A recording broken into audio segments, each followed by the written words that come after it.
All right, hello and welcome back to another wee bit different video. Today's video, we have a conversation to be had. Can the Golden State Warriors hold without Steph Curry for bare minimum till Game 5?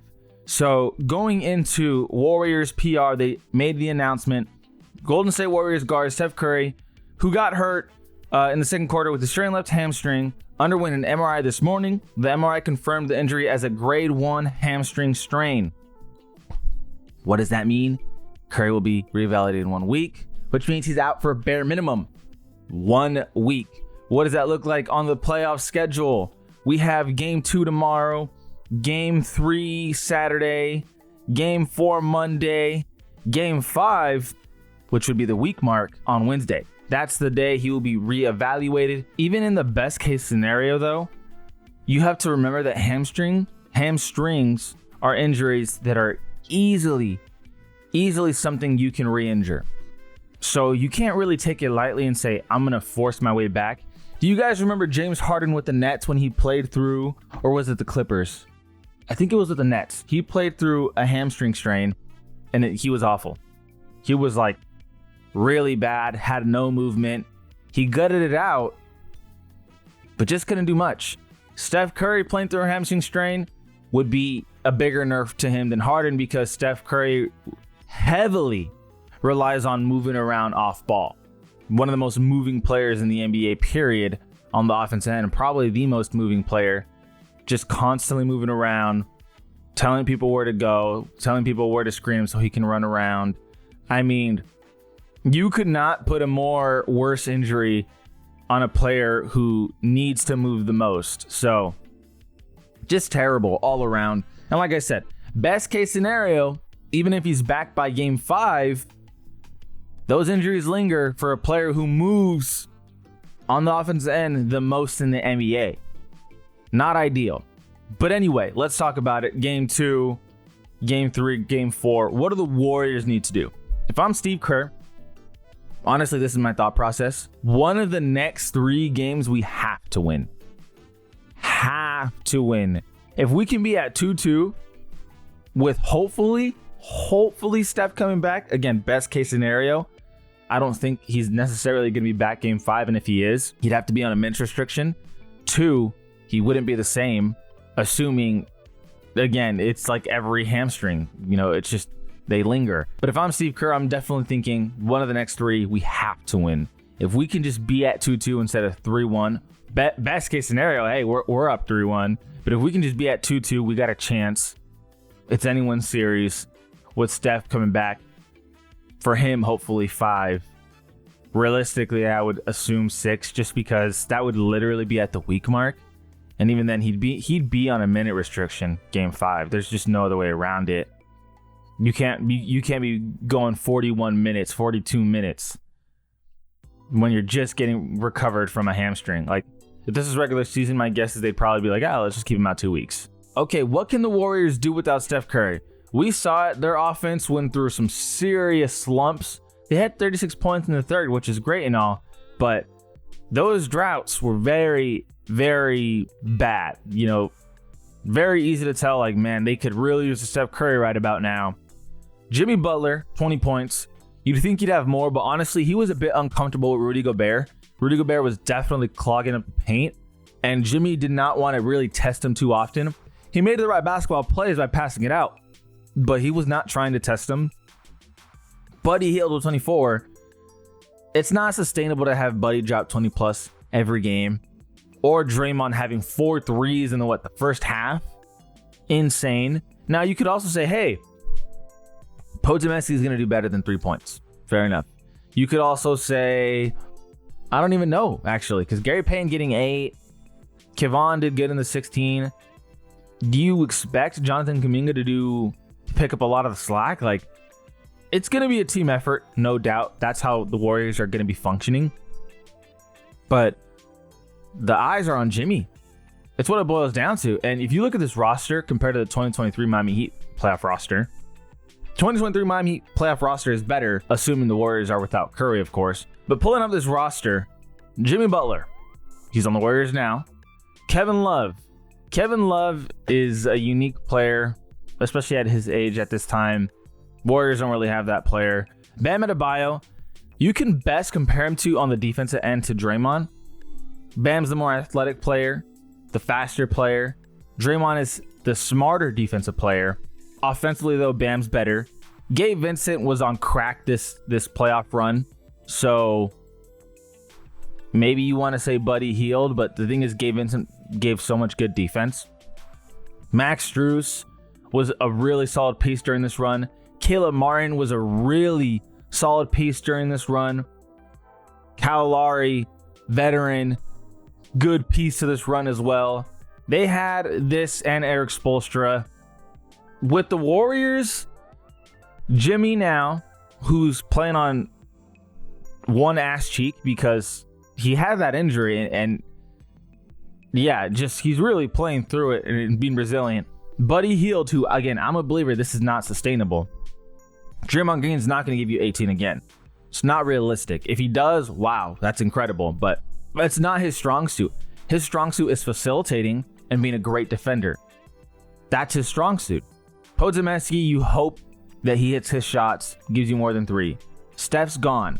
Gary Payton, not an offensive threat. He's there for defense. Looney's not there for offense. Kuminga, he's got to get it together, but he's just kind of being thrown out there to the wolves. It's not like he's been getting these reps and he's been on the bench, and then now they're asking him to come in and, well, to be an offensive threat. So if you ask me, this roster is worse than the Heat roster. So for those of you saying, playoff Jimmy, save the day. Playoff Jimmy did have more help here than he did here. It's just the reality of it. I mean, think about this roster before Jimmy got here, and that was with Curry, how bad they were. Now you replace essentially Curry with Butler. Difference is you have more confidence this time around because you're in the playoffs, but that is a tall task to say the very least. We go into the shooting. Can the Warriors replicate their defensive masterclass? Timberwolves shooting 5 for 29. No matter how good your defense is, that's not sustainable for the Warriors defense. 39% from the field goal. Okay, but are you expecting Anthony Edwards to go like 0 for 10 again in the first half or whatever? Something like that, 1 point. These things are just, they're a lot to ask for. I mean, turnovers, 16 for the Timberwolves. That's a lot. That is a lot. And not only that, Timberwolves realized later on in the game, hey, Jimmy Butler is on Rudy Gobert. Mike Conley passed it to Rudy Gobert in the paint. Rudy Gobert had an easy finish against Jimmy. It's just too much of a size mismatch. Immediately, Steve Kerr is like, Draymond, you're going to be on Rudy Gobert the rest of the way because Draymond's just going to shut him down. Here's the problem.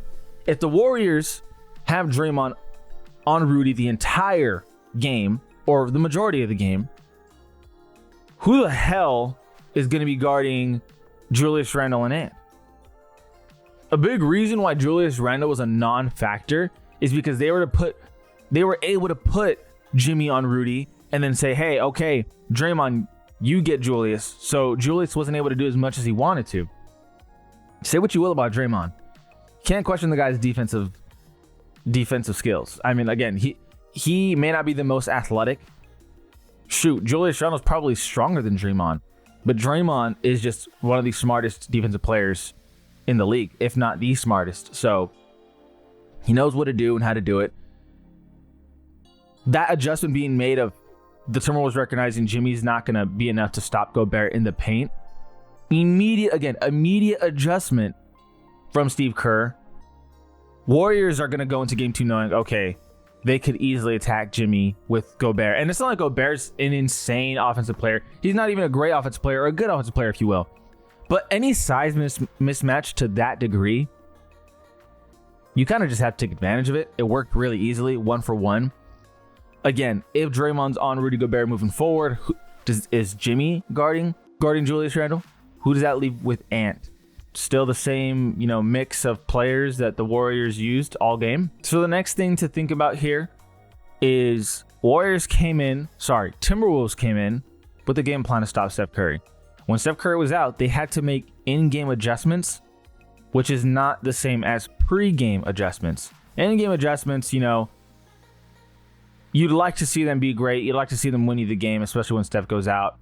But the difference between knowing Steph's not going to be there ahead of time, you can really, really make an in-depth game plan and attack that. The Timberwolves were not prepared for that. No one was prepared for that, not even the Warriors.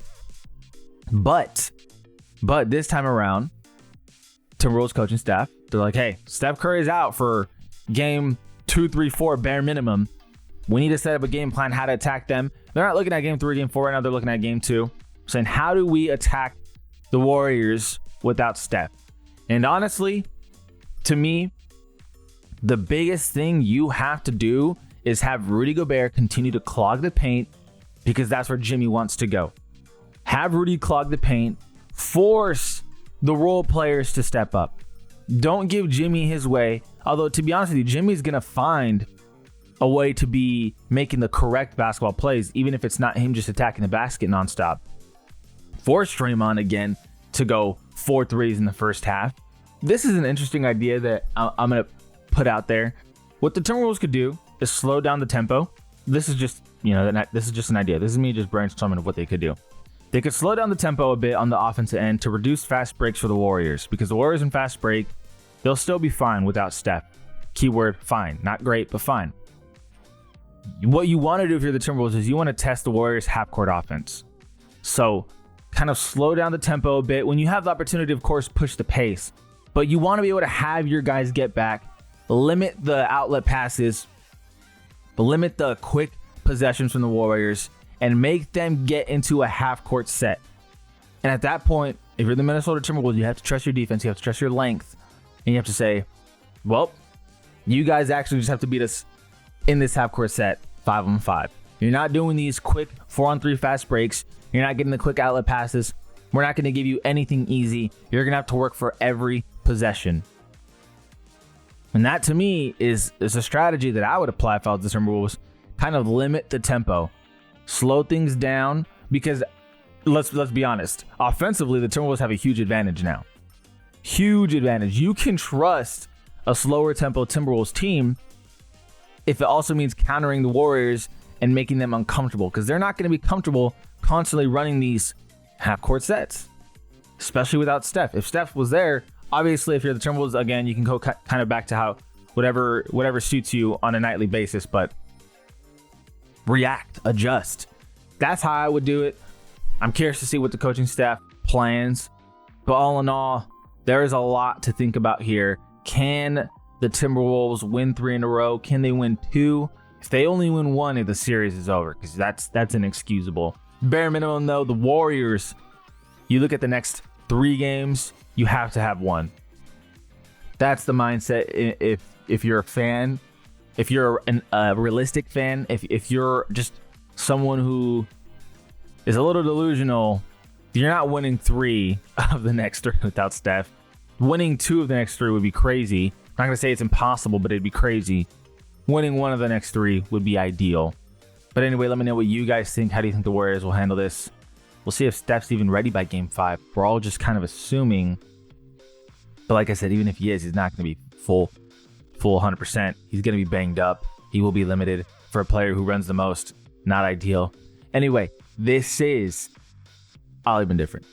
All We've Been Different. Feel free to like, subscribe. It goes a long way over the channel. And we out.